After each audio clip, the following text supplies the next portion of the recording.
하나님의 말씀 보겠습니다. 하나님 말씀은 에베소서 1장 1절로 14절까지의 말씀입니다. 신약 성경 310쪽쯤에 있습니다. 에베소서 1장 1절로 14절까지의 말씀은 신약 성경 310쪽쯤에 있습니다. 에베소서 1장 1절로 14절까지의 말씀을 우리 다 같이 교독하도록 하겠습니다. 우리 다 같이 일어나셔서 제가 한 절 읽고 여러분 한 절 읽고 14절은 함께 읽도록 하겠습니다.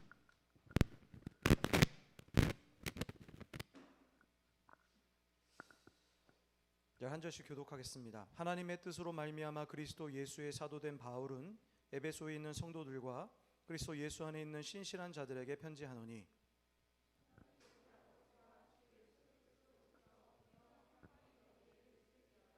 찬송하리로다. 하나님 곧 우리 주 예수 그리스도의 아버지께서 그리스도 안에서 하늘에 속한 모든 신령한 복을 우리에게 주시되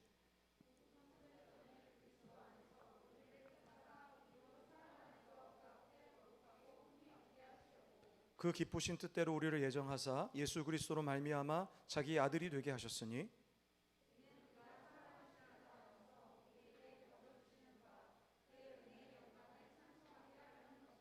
우리는 그리스도 안에서 그의 은혜의 풍성함을 따라 그의 피로 말미암아 속량 곧 죄사함을 받았느니라. 그 뜻의 비밀을 우리에게 알리신 것이요 그의 기뻐하심을 따라 그리스도 안에서 때가 찬 경륜을 위하여 예정하신 것이니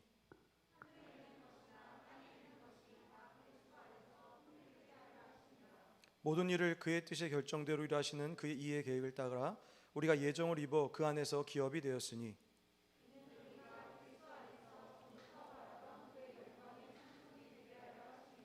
그 안에서 너희도 진리의 말씀 곧 너희의 구원의 복음을 듣고 그 안에서 또한 믿어 약속의 성령으로 인치심을 받았으니 함께 읽겠습니다. 이는 우리의 기업의 보증이 되사 그 얻으신 것을 속량하시고 그의 영광을 찬송하게 하려 하심이라. 아멘. 자리에 앉겠습니다. 자, 이 시간에는 우리 절이 좀 기니까 우리 청년들한테 성경 읽는 시간을 좀 드리도록 하겠습니다. 1절부터 14절까지 잠시 한 1분 정도 시간을 드릴 테니까 한번 미리 성경을 한번 읽어보시는 시간을 가지시기 바랍니다.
하나님 고맙습니다. 우리 청년들 함께 모여서 말씀을 듣고 말씀을 전합니다. 이 시간에 주님께 함께 하시고 이 시간에 오직 주님의 말씀만 전달되게 하시고 우리 청년들의 귀가 열려서 하나님의 말씀이 들리는 오늘 하루의 시간이 되게 하여 주시옵소서.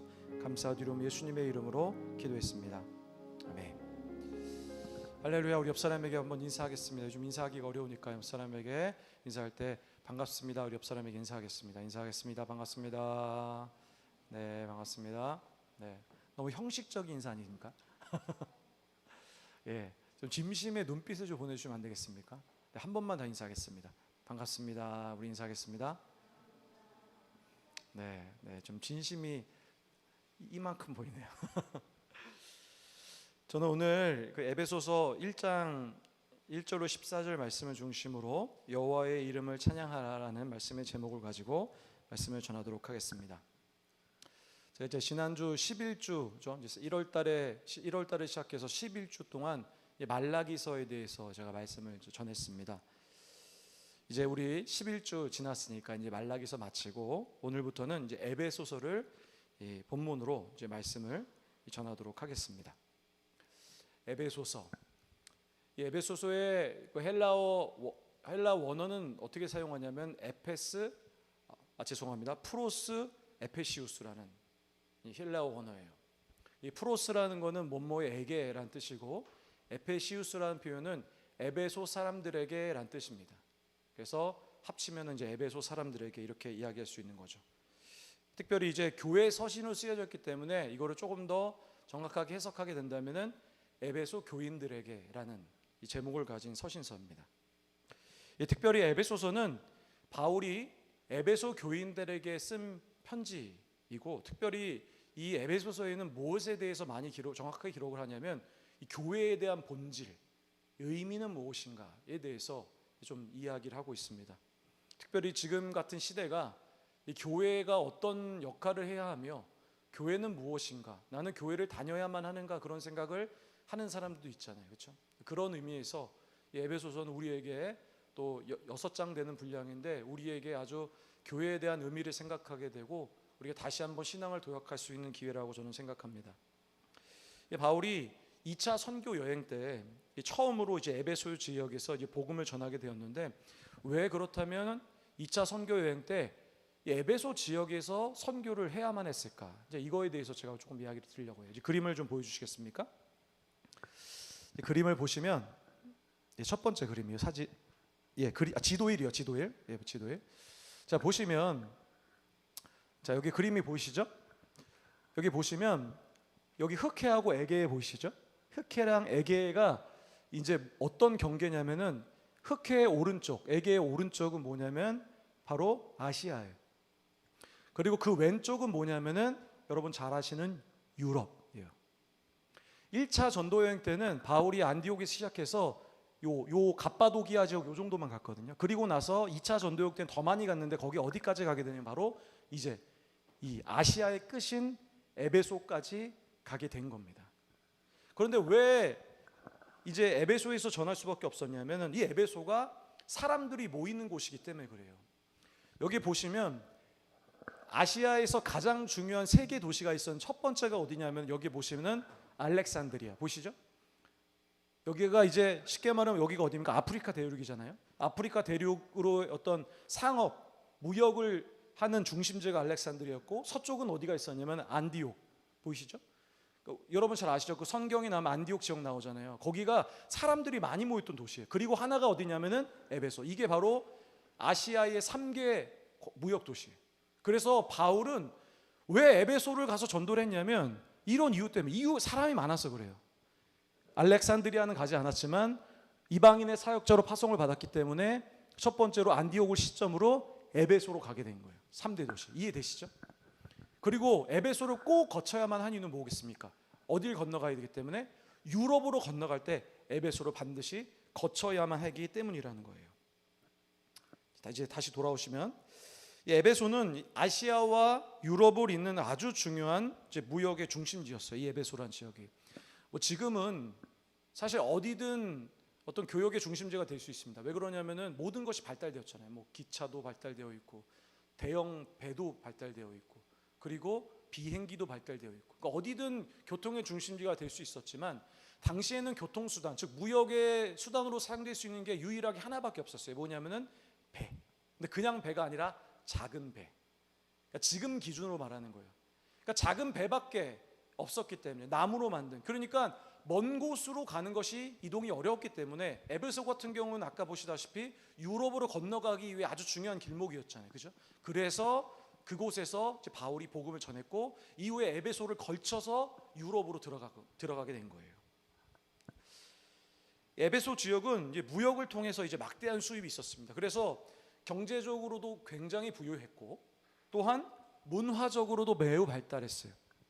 여러분 당시에, 그러니까 지금으로도 이야기할 수 있는 세계 7대 유물로 이야기하는 한 가지가 뭐냐면 아데미 신전이라는 게 있어요. 바로 그곳에 아데미 신전이 있었고, 그리고 이곳에 보통 부유한 곳에만 당시 발견된다는 로마식 극장, 그리고 뭐 목욕탕, 이런 것들이 저희 에베소 지역에 많이 있었다라는 거예요. 여러분 잘 아시겠지만 부유한 곳에서 무엇이 일어납니까? 항상 역사적으로 보면 타락이 일어나요. 근데 에베소 지역도 그것을 벗어나갈 수가 없었어요. 에베소 지역도 똑같이 부유했기에 아주 타락했는데, 특별히 무엇에 타락이 심각했냐면 성적 타락.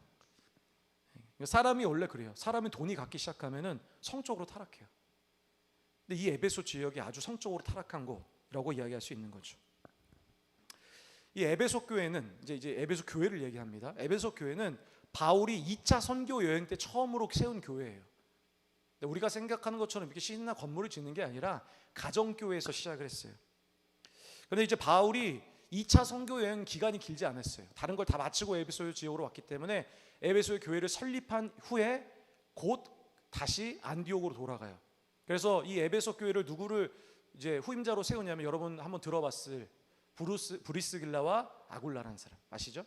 그러니까 이 사람을 후임자로 세워요. 이 교회를 지키겠어요. 그리고 나서 다시 3차 전도 여행을 가요. 네, 그때 바로 다시 이 에베소 지역으로 와요. 왜 왔습니까? 유럽으로 건너가기 때문에. 그리고 에베소는 아주 중요한 지역이기 때문에 바울이 무려 얼마나 있었냐면 여기에 2년 3개월 동안 있어요. 그래서 복음을 전한 곳이 에베소다, 이렇게 여러분이 좀 아시면 될 것 같아요. 특별히 에베소가 얼마나 바울에게 중요했는지를 알 수 있는 점이 뭐냐면은, 에베소를 떠나면서 후임자를 세웠는데 그 사람이 누구냐? 여러분 잘 아시는 디모데라는 사람이에요. 바로 디모데가 이 에베소 지역의 바울의 후임 목회자예요.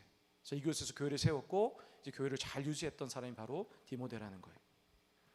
좀 배경에 대해서 좀 아시겠죠? 여러분 오늘 함께 읽으신 이 에베소서 1장부터 1절부터 14절까지 말씀은 크게 두 가지로 구분되어 있어요. 첫 번째 뭐냐면은 1절과 2절에는 바울의 인사가 등장되어 있고 3절부터 14절에는 바울의 찬양에 대해서 이제 이야기를 합니다. 저는 이제 이 본문이 조금 긴데 이걸 두 번으로 나눠서 설교를 하려고 합니다. 이번 주는 특별히 제가 에베소서의 배경을 중심으로 이 바울의 믿음과 어떤 찬양에 대해서 제가 말씀을 전하도록 하겠습니다. 이 두 가지 말씀을 전하겠습니다. 첫 번째로는 우리가 본문을 통해서 보아야 될 건 뭐냐면 바울의 믿음이라는 거예요. 어떤 환경이 왔어도 흔들리지 않는 모습을 바울은 보이고 있다는 거예요. 자, 여러분 이 성경에 보시면 신약 성경을 나눌 때 이 바울의 서신서를 크게 이제 몇 가지로 나누는데, 그 중에 하나가 뭐냐면 옥중서신이라는 게 있어요. 근데 옥중서신은 크게 네 서신서가 옥중서신이에요. 여러분 우리 함께 읽으신 에베소서도 옥중서신이고, 그 여러분 잘 아시는 빌립보서, 그리고 골로새서, 빌레몬서가 바로 옥중서신이라는 거죠. 여러분 에베소서가 옥중서신이라는 말은 어떤 뜻이냐면 이런 뜻이겠죠. 바울이 감옥에서 갇힌 상태에서 쓴 편지라는 거예요. 조금 더 내용이 어떻겠습니까? 좀 처절하죠. 그렇지 않습니까? 그 환경이 아주 열악한 상황 속에서 편지를 썼기 때문에 바울은 평생 동안 감옥에서 몇 번 갇히게 되면 3번을 갇혀요. 근데 바로 이 옥에서 썼던 편지가 옥중서신, 이 네 가지라는 거죠. 실제로 여러분 에베소서에 보시면 바울이 내가 옥에 있다라고 표현하는 본문들이 몇 가지가 있어요. 예를 들면 에베소서 3장 1절에 보시거나 4장 1절, 6장 20절에 보면 나는 뭐라고 하냐면 옥에 갇혔다. 한 가지 말씀만 찾아본다면 3장 1절에 보시면 이렇게 얘기하죠. 이러므로 그리스도 예수의 일로 너희 이방인을 위하여 갇힌 자 된 바울이 말하거니와, 이렇게 표현하죠. 갇힌 자. 그러니까 우리는 쉽게 성경을 지나가지만 이 갇힌 자라는 것은 옥에 갇혀 있다는 뜻이에요. 이 부분을 헬라어로 뭐라고 표현하냐면 데스미오스라고 표현하는데, 이 한국 성경은 이걸 뭐라고 표현합니까? 갇힌 자라고 표현해요. 근데 이게 되게 고상한 표현이에요. 여러분 제가 한번 그런 얘기 드린 적 있죠. 성경은 하나님의 말씀을 기록하잖아요. 그러다 보니까 이 내용을 어떻게 전달하냐면 굉장히 언어를 고상하게 표현하는 경향이 있어요. 실제보다 훨씬 더 고상해요. 왜냐면 이게 너무나 권위 있는 말씀이니까. 뭔가 이렇게 수준이 떨어지는 표현을 쓰면 안 돼요. 이 성경에서는. 근데 여러분 사실 이 데스미오스라는 뜻이 직역하면 어떤 뜻이냐면 이런 뜻이에요. 사슬의 메인이라는 뜻이에요. 사슬의 메인. 그러니까 지금 바울이 어떤 상태냐면 사슬에 묶여 있다는 뜻이에요. 그리고 감옥에 갇혔는데 라는 뜻이에요. 감옥에 갇힌. 근데 여러분 우리가 생각하는 감옥, 그 감옥과 당시 시대 사람들이 생각하는 감옥이 좀 많이 다를 수 있어요. 아주 열악해요. 제가 여러분을 위해서 제가 사진을 준비했어요. 자, 사진 1번 보여주세요. 이제 이 감옥은 바울이 학자들이 추측하기로 여기에 머물렀을 거다라고 표현하는 감옥이에요. 자, 여러분, 여러분이 보시는 방향에서 왼쪽에 보시면 이쪽이 변기예요, 변기. 그냥 봤을 땐 깨끗해 보이잖아요, 그죠? 그런데 아주 지저분해. 그리고 여기는 빛이 들어와 있는 상태로 사진 찍었지만 실제로는 아주 깜깜한 상태예요. 좀 약간 이제 화질이 좀 안 좋은데 두 번째 사진을 제가 보여드릴게요. 자, 두 번째 사진은 이건 어디냐면 이거는 뭐냐면 빌립보 감옥이에요. 실제로 바울이 갇혔다라고 학자들이 확신하는 곳이에요. 자, 보세요. 어떻습니까? 아니, 굉장히 지저분하죠. 보이시죠? 안에 지저분하고 빛이 전혀 없어. 지금 저건 부서진 상태예요. 빛이 전혀 없었고 어떻게 보면 냄새나고 그리고 암울하고 어둡고 그리고 사슬에 묶여있다고 표현했죠. 고통이 있는. 그럼 그곳에 바울이 있었고 바울은 바로 저곳에서 지금 편지를 쓴 거예요. 자, 여러분 이런 느낌을 살리면서 이 에베소서를 읽어야 합니다. 그런데 참 신기한 게 있어요. 그게 뭐냐면 에베소서 이 편지를 읽어보면 전혀 바울이 이런 곳에서 쓸 거라고 상상이 전혀 들지 않아요. 이 편지는 감옥에 쓴 것이라고는 이해될 수 없는 표현들이 너무 많다라는 거예요. 이제 그것을 우리가 천천히 볼 건데, 자, 오늘의 시작의 말씀을 함께 읽어볼게요. 1절과 2절이에요. 다 같이 한번 읽어볼게요. 함께 읽습니다. 하나님의 뜻으로 말미암아 그리스도 예수의 사도된 바울은 에베소에 있는 성도들과 그리스도 예수 안에 있는 신실한 자들에게 편지하노니 하나님 우리 아버지와 주 예수 그리스도로부터 은혜와 평강이 너희에게 있을지어다. 자, 여러분 생각해 보세요. 만약에 여러분이 해외로 선교를 갔어요. 여러분 뭐 요즘에 피랍 사건도 몇 번 있지 않았습니까? 해외를 선교로 갔는데 어떤 아주 무서운 무장단체에게 여러분이 잡힌 거예요. 그래서 옥에 갇혔어요. 언제 죽을지 몰라요. 자, 그런 입장이라고 한다면 여러분 스스로가 그 사람들에게 이렇게 이야기할 수 있겠습니까? 나는 예수님으로부터 불리움 받은 하나님의 사도다. 여러분 이렇게 얘기할 수 있겠습니까? 어렵죠. 왜 그렇습니까? 지금 이렇게 이야기한다는 자체가 죽을 수 있는 거예요. 그런데 여러분 당시에 옥에서 나가는 편지는 모든 관리들이 읽어야만 해요. 그럼 여러분 이것은 에베소 교인들만 보는 편지가 아니라 지금 간수들도 보는 편지거든요. 근데 이 편지를 쓸 때 뭐라고 쓰냐면은 죽을 수도 있는 상황 속에서 나는 그리스도 예수의 사도 되었다. 이게 어떤 뜻으로 됐냐면 하나님의 뜻으로 말미암아 그리스도의 예수의 사도가 되었다라고 지금 바울은 스스로를 이야기하는 거예요. 여러분 생각해 보세요. 여러분 만약에 선교하다가 붙잡혔어요. 그럼 여러분 죽음의 위기에 처했다고 생각해 보세요. 그럼 여러분 그때 이렇게 얘기할 수 있겠습니까? 어렵죠. 오히려 여러분 어떻게 얘기하겠어요? 원망하죠. 어떻게 하나님의 이름으로 제가 이곳에 왔고 이 생활로 왔는데 주님 저는 왜 이 감옥에 지금 갇혀 있습니까? 원망해야죠. 그런데 그는 지금 어떻게 얘기해요? 나는 그리스도의 예수의 사도다. 하나님으로 부르심 받은 그리스도의 사도다라고 지금 이야기하는 그 이야기가 이건 그의 믿음이 참 신실하다라고 말할 수밖에 없는 거예요. 그뿐만이 아니에요. 지금 에베소 교인들에게 뭐라고 합니까? 2절에 보니까 너희에게 은혜와 평강이 있을지어다라는 거예요. 여러분 이건 말이 안 되는 거예요. 여러분이 피랍됐다고 생각해 보세요. 그런데 본 교회 만약에 우리 시신락 교회 사람들한테 편지를 쓸 기회가 있어요. 그러면 여러분 여기 교회 우리 교인들한테 뭐라고 표현했어요? 이렇게 하겠죠. 살려달라고.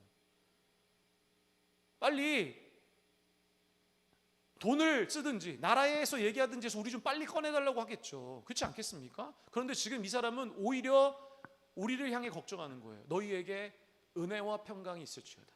놀라운 얘기죠. 여러분 사실 목회자에게도 아끼는 사람들이 있어요. 좀. 그러니까 목회자도 사람이잖아요. 그렇지 않습니까? 그럼 더 이쁜 사람이 있어요. 그리고 더 아껴질 수 있는 사람이 있어요. 그런데 바울에게 바로 에베소 교회인 사람들이 그런 사람이었어요. 바울이 3차 전도 여행을 마치고 이제 다 끝냈어요. 1차, 2차, 3차 여행을 마치고 나서 이제 이 사람이 마지막 사역지라고 얘기하는 예루살렘으로 돌아가려고 해요. 근데 이때 바울에 있던 주위에 있는 사람들이 예루살렘으로 돌아가던 바울을 다 못 가게 막았어요. 왜 그러냐면 그 이유는 만약에 예루살렘으로 돌아가면 바울은 죽을 수 있기 때문에 그랬어요. 이미 그때 무슨 일이 일어났냐면은 사도였던 바로 야고보는 죽음을 당했어요. 그러니까 이미 다 죽은 거예요. 사도들은 적발되면 죽어요. 그런데 지금 바울이 가려고 하는 것은 어디냐면은 이 예루살렘에 있는 고위 관직자들, 일반 사람들이 아니에요. 여러분, 그러면 바울의 운명이 어떻게 되겠어요? 죽게 되죠. 그래서 모든 사람이 말렸지만 바울은 그런 것에 생각하지 않고 어떻게 합니까? 그냥 예루살렘을 가겠다라고 얘기해요. 여러분 생각해 보시기 바랍니다. 바울이 어떤 마음이었을까요? 여러분, 우리가 성경의 인물을 볼 때 오해하는 게 뭐냐면은 성경의 인물은 당연히 그럴 거라고 생각하면 안 돼요. 우리랑 똑같아요. 두려워요. 견딜 수가 없는 상황이죠. 바울도 인간이었으니까 두려웠겠죠. 가고 싶지 않았을 거예요. 그런데 가요. 여러분 생각해 보세요. 죽을 수 있는 상황 속에 이제 내가 마지막이라고 생각했을 때 가장 보고 싶은 사람이 누구겠습니까? 이런 사람이죠.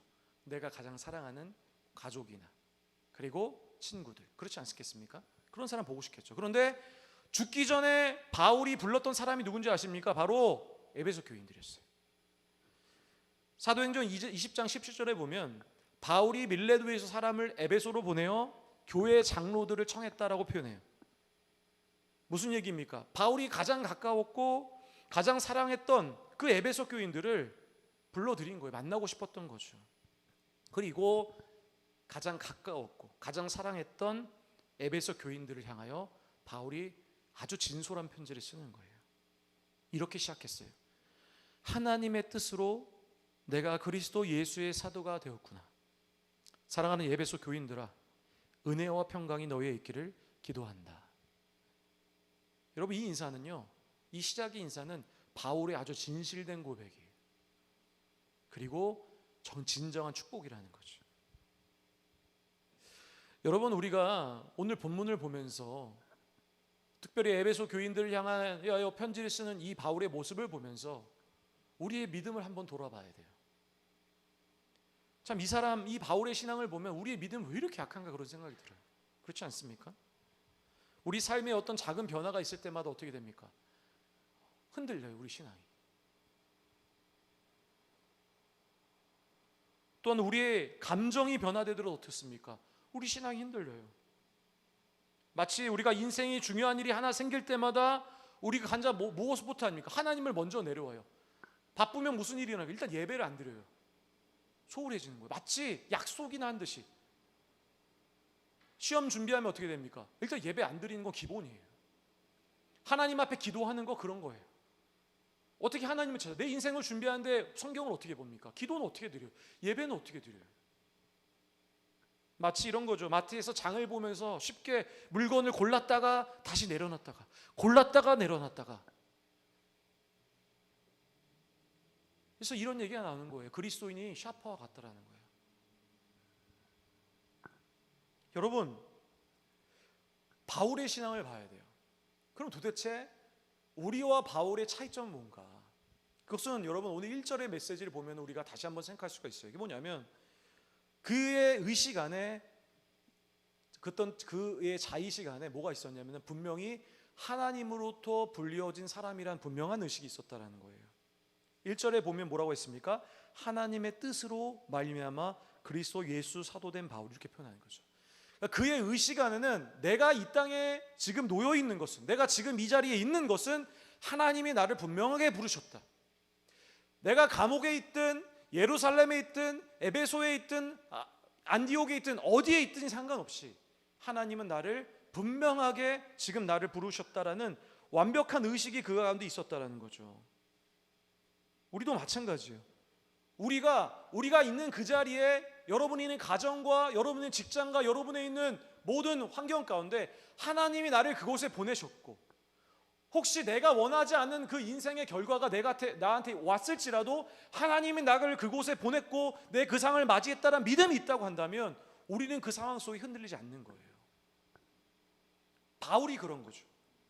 사랑하는 청년 여러분, 만약에 우리에게 우리의 믿음의 조상들과 똑같이 우리의 목숨이 위협받는 상황이 우리에게 온다고 한다면 여러분 우리 신앙이 어떻겠습니까? 흔들리죠. 넘어지죠. 여러분 지금 우리 시대 살아가는 코로나 이 시대, 세상으로부터 비판받는 이 시대, 여러분 이때 우리의 믿음과 모습이 어때요? 흔들리잖아요. 예배 한번 들리지 않아도 흔들리잖아요. 우리의 모습이에요. 그러나 우리 안에 무엇이 있다면 하나님으로부터 내가 지금 이곳에 왔고 이 환경도 하나님이 나에게 주신 환경이고 어떤 환경 가운데도 하나님이 나를 다시 세울 거라는 분명히 믿음이 있다고 한다면 우리는 흔들리지 않는 거죠. 바울과 같은 믿음이 다른 사람의 믿음이 아니라 우리의 믿음이 될 수 있는 거예요. 우리 사랑하는 청년 여러분, 오늘 바울의 신앙을 보면서 여러분의 신앙이 더욱더 단단한 믿음의 소망을 가지시기를 주님의 이름으로 축원합니다. 두 번째로 믿음으로 드렸던 이 바울의 찬양과 같이 어떤 상황 속에서도 변함없이 오늘 본문에서 바울이 찬양을 드렸던 것 같이 우리도 우리의 상황과 상관없이 하나님을 찬양해야만 해요. 자, 여러분 오늘 본문 1절, 2절을 지나고 3절과 14절을 보시면 이 본문 전체를 한마디로 정의한다면 이렇게 말할 수 있어요. 바울의 찬양이라고 말할 수 있죠. 여러분 겉으로 봤을 때는 그런 본문으로 안 보이잖아요. 그죠? 그냥 그린 것처럼 보이는데 사실 이거는 바울이 하나님 앞에 드린 찬양이었어요. 참 신기하죠? 바울이 감옥에서도 주님을 찬양했다. 아마도 제가 봤을 때 하나님이 가장 위대한 찬양이라고 저는 평가했을 거라고 생각해요. 자, 여러분 제가 오늘 성경책을 좀 갖고 와달라고 부탁을 드렸어요.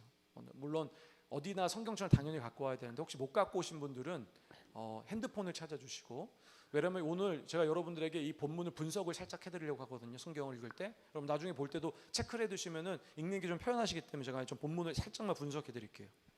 자, 볼까요? 성경책 다 펴시고 에베소서 1장 3절부터 좀 볼게요. 자, 구절을 분석해보고 이게 정말 3절부터 14절이 정말 찬양인가를 제가 분석해드리려고 하는 거예요. 자, 볼까요? 자, 먼저 3절을 보시면 뭘로 시작합니까? 찬송하리로다로 시작해요. 혹시 펜이 있으신 분들은 밑줄 치셔도 좋습니다. 자, 찬송하리로다로부터 시작합니다. 그러니까 뭐니까 주님 찬양합니다. 이렇게 시작하는 거예요. 자, 이게 바울의 찬양의 시작이에요. 자, 그런데 자, 밑줄로 쭉 내려오시 보면 6절에 보시면 어떤 표현이 있습니까? 찬송하게 하려 하는 것이라. 보이십니까? 그것도 밑줄을 쳐보세요. 혹시 펜이 있으신 분들은 거기 밑줄을 딱 치시면 돼요. 자, 그리고 12절로 쭉 내려오시면 또 뭐라고 표현합니까? 찬송이 되게 하려 하시며, 또 보이십니까? 보이시죠? 저 거기 또 밑줄을 쳐보세요. 펜이 있으신 분들은 12절에 찬송이 되게 하려 하심이라, 6절에 찬송하게 하려 하는 것이라, 12절에 찬송이 되게 하려 하심이라. 자, 밑줄 쳐주시고 마지막으로 14절에 보시면 찬송하게 하려 하심이라고 또 써 있어요. 자, 밑줄 쳐보세요. 거기다가. 자, 보이시죠? 자, 그러면 여러분 이 바울의 찬양 3절부터 14절은 어떤 구조입니까? 이렇게 시작하는 거예요. 찬송하리로다. 그리고 찬양을 몇 번 합니까? 3번 찬양하는 거예요. 찬송하게 하려는 것이라, 찬송이 되게 하려 하심이라, 찬송하게 하려 하심이라. 3번 찬양. 그런데 이 3번을 대상이 있어요. 자, 첫 번째, 자, 이 찬양은 누굴 찬양하냐면 성부와 성자와 성령을 찬양해요. 자, 볼까요? 자, 3절을 다시 보세요. 3절의 찬송의 대상을 보면 3절에 보시면 뭐라고 표현합니까? 그리스도의 아버지. 밑줄 쳐보세요. 그리스도의 아버지. 보이세요? 그리스도의 아버지. 자, 이게 누굽니까? 성부 하나님이에요. 자, 이 첫 번째 찬양은 성부 하나님을 찬양하는 거예요. 자, 두 번째 찬양은 누군지 볼까요? 자, 6절의 대상은 누가 되냐면 7절 앞부분에 보시면 누굴 얘기합니까? 밑줄 쳐보세요. 그리스도. 자, 보이십니까? 자, 그리스도. 자, 6절의 찬양의 대상이 누굽니까? 바로 그리스도인 거예요. 자, 세 번째로 12절 찬송의 대상이 누구냐면 바로 13절에 나타납니다. 그 뭐라고 표현합니까? 성령님. 자, 이해되시죠? 6절에서 얘기하는 거, 6절의 찬송의 대상은 7절에 말하는 성부. 12절에서 이야기하는 대상은 바로 6절의 대상은 7절, 그리고 12절의 대상은 13절, 성령님을 얘기하는 거예요. 이해되시죠? 그죠? 자, 이렇게 이 3절과 14절 이런 본문의 구조로 되는 거예요. 자, 그런 결론으로 얘기한다면 뭡니까? 이것은 바울의 성부와 성자와 성령, 즉 삼위일체 하나님을 찬양하는 거라고 표현할 수 있는 거예요. 이거를 찬양의 시로 써도 좋겠죠. 그렇죠? 바울은 이 세 분의 하나님을 사역을 소개해요. 그리고 세 분의 하나님을 찬양해요. 제가 세 분의 하나님의 사역에 대해서 다음 주에 제가 설교할 거예요. 오늘은 이제 세 분의 하나님을 찬양하는 그 모습에 대해서 제가 설교를 해볼게요. 자, 여러분 하나 알아야 될 게 있어요. 바울이 세 분으로 나누어 찬양하고 있다고 해서 하나님이 세 분이란 뜻은 아니에요.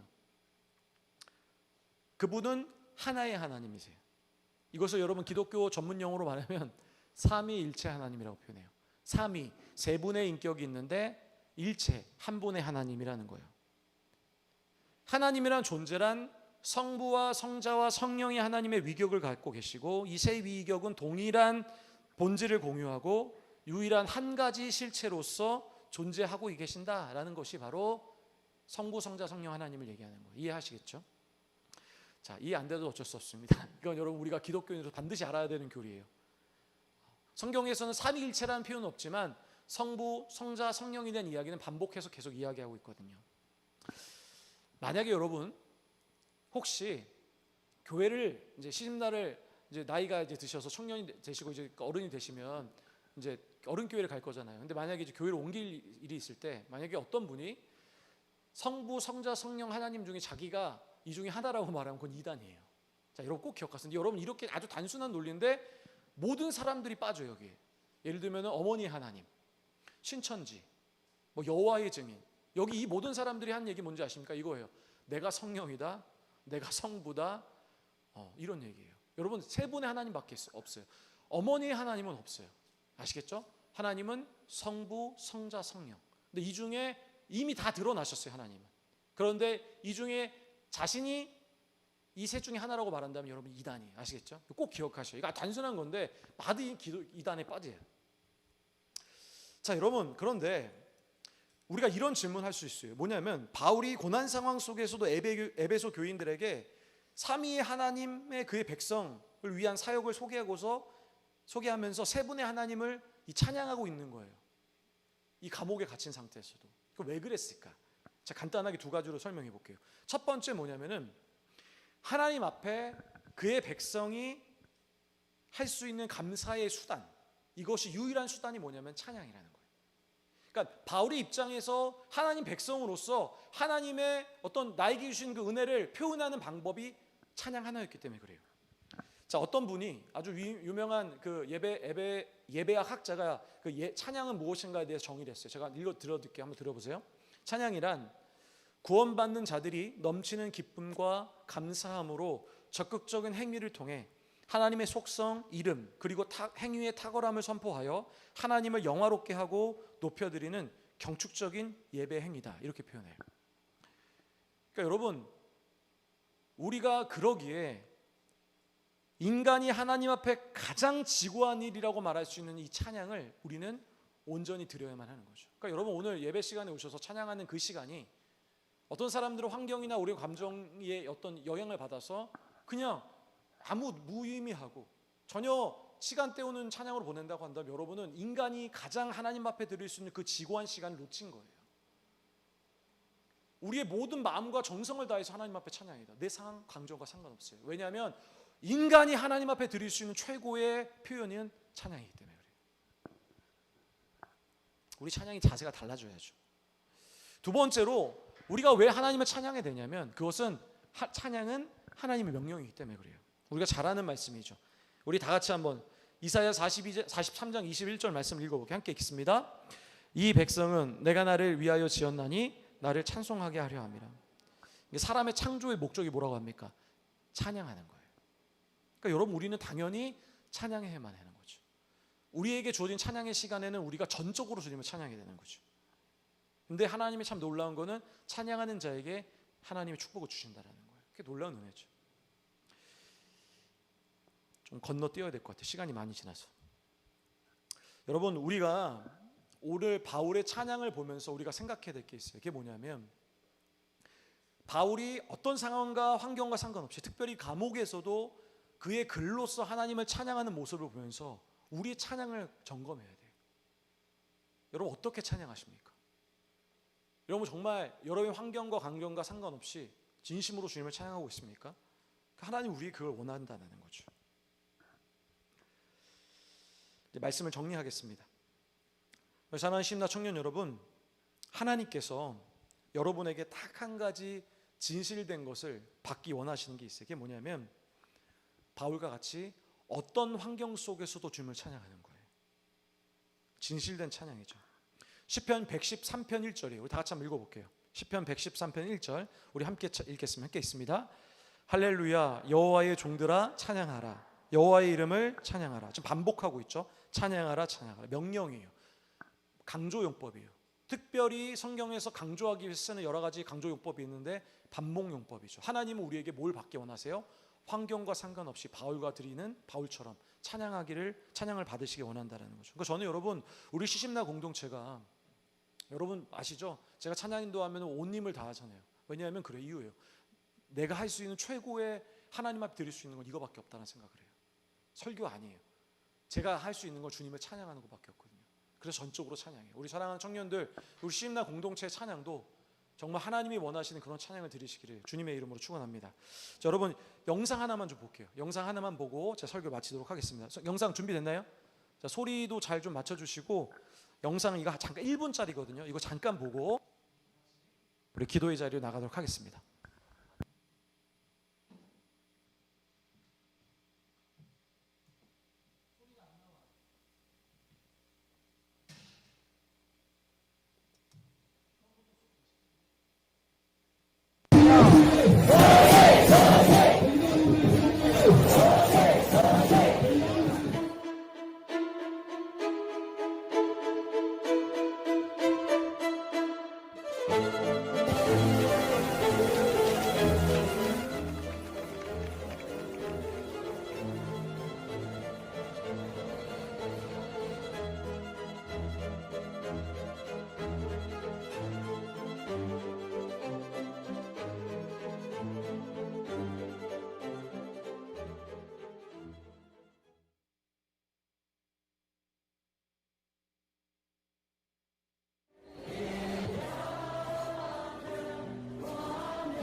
여러분 오늘 함께 보신 그 미얀마 이 사람들이 부르는 찬양이 있어요.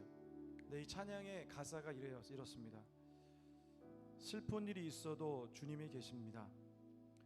소망이 없어 보여도 주님께서 채워주실 것입니다. 우리는 희망을 품고 살 것입니다. 공은 언제인가 올 것입니다. 주님께서 모든 것을 인도해 주실 것입니다. 앞으로 살아갈 나를 위하여. 이 미얀마 사람들은 내 주위의 동료들이 이 미얀마의 군부 앞에 그의 총알 앞에 한 명씩 사라져가고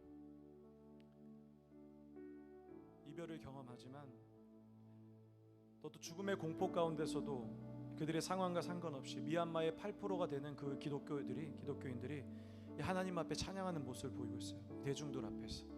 오늘 어른 예배 드려보니까 사람들이 기독교인들이 길가에서 수백 미터에 다 누워서 하나님 성경책을 들면서 기도하는 모습을 봤어요.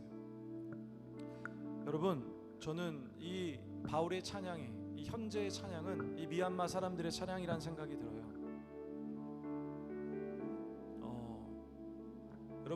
여러분의 찬양의 자세는 어떻습니까?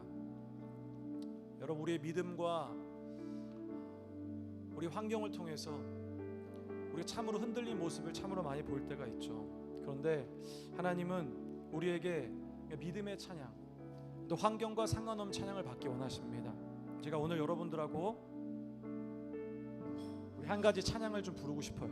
그게 뭐냐면 이 마음의 예배라는 찬양이에요. 제가 가장 좋아하는 최애 찬양 중에 하나인데 이게 왜 그러냐면 어떤 찬양이냐면 예배 인도자들, 제가 예배 사역을 오래 했었는데 인도자들이 예배를 딱 끝나고 나면은 되게 마음이 허무해요. 막 사람들 막 수백 명, 수천 명 사람들 같이 모여서 집회하면 뭔가 스포트라이트를 받거든. 그럼 마음이 허전해요. 그런데 그 매드 레드먼이라는 인도자가 있는데 이 사람이 예배를 마치고 난 자기 마음이 허한 거예요. 자기는 다른 사람들은 열광하여 하나님 기쁘게 찬양했는데 실제로 자기 마음은 너무 허하고 구멍 난 것 같아서 주님, 제가 다시 주님 앞에 예배하겠습니다. 그러면서 사람들이 다 떠나고 나서 예배실에 혼자서 찬양을 한 고백이 이 고백이에요. 전 여러분의 그 찬양이 회복되기 원해요. 우리 다 같이 한번 고백해 볼까요?